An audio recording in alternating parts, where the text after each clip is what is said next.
I'm Marvin Eckfeldt. I'm a resident of Kent since 1967.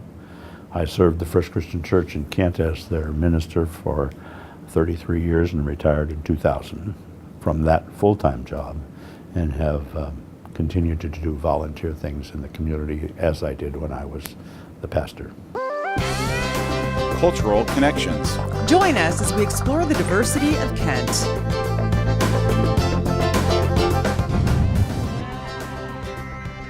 Living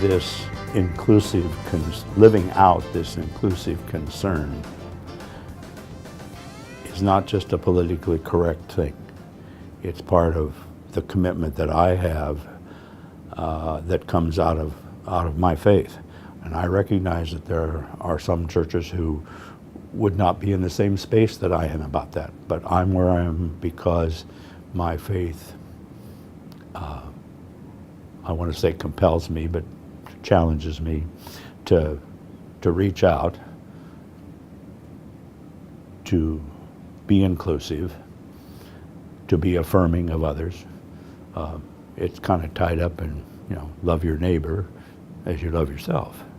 And that's not just limited to my faith, but that's part of what the Qumran says, the Quran says, that's what Buddhism says. I mean, that's what all of our faith traditions affirm.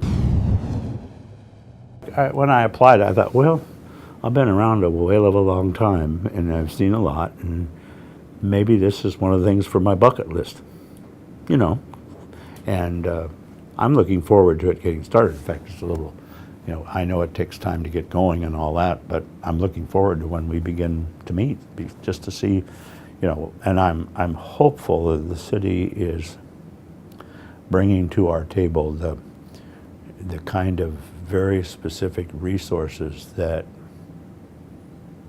can help us maximize the differences among us in terms of how we come to understand one another.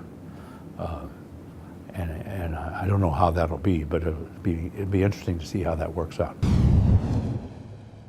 It's going to take some attention. It's going to take some priority on city staff.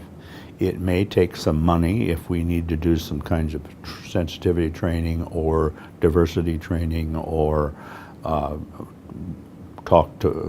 consult with people who know more than we do about this, because we're not the first one that's tried this, So I guess I'm looking to see that the city is going to put some support behind it like that, because if it's just a group of citizens that's going to meet 3 times, we're supposed to meet 4 times a year. Well, it's going to take some work being able to get to the point where we can work together.